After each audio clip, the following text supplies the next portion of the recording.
Concernant la station debout, le cheikh a dit que s'il ne peut pas se mettre debout, il s'assoit. S'assoit pour celui qui ne peut pas se mettre debout, et s'il ne peut pas s'asseoir, prier sur le flanc, comme il est venu dans le hadith de Imran ibn Hussayn. Taïb, s'asseoir pour celui qui ne peut pas se mettre debout. Comment il s'assoit? Il s'assoit comme il veut.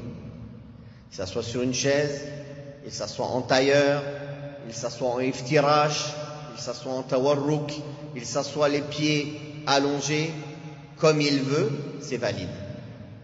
Mais le mieux est de s'asseoir en tailleur, si on peut, car c'est ce qui a été rapporté par Abdullah ibn Mas'ud, radiyallahu anhu. Mais sinon, toute manière de s'asseoir pour une personne qui ne peut pas se mettre debout est valide. Sur une chaise ou au sol, et les différentes manières de s'asseoir. Ça, c'est un. Deuxièmement,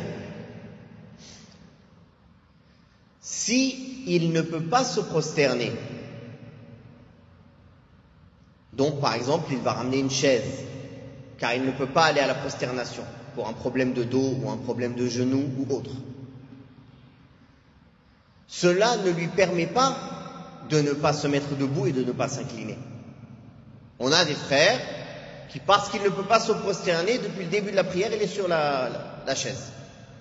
Alors que se mettre debout ne le dérange en rien, s'incliner alors qu'il est debout ne le dérange en rien, revenir de l'inclinaison, être debout, ça ne le dérange en rien, juste il ne peut pas se prosterner.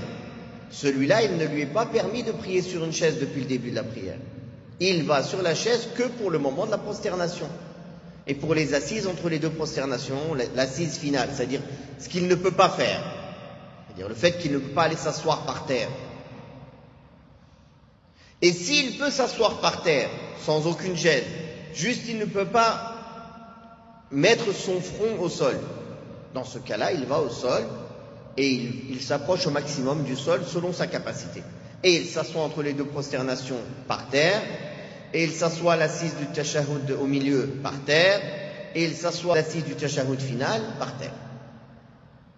En résumé, si on est excusé de délaisser un de ces piliers, l'excuse se résume à ce qu'on ne peut pas faire. On ne va pas s'étaler pour délaisser les autres obligations et les autres piliers, alors qu'il n'y a aucune gêne à les pratiquer. Est-ce que c'est clair? C'est important ce point, car malheureusement, dès qu'une personne a mal au genou, par exemple, et il peut rester debout, sauf qu'il ne peut pas se prosterner, ou il peut pas, alors il prie directement sur une chaise.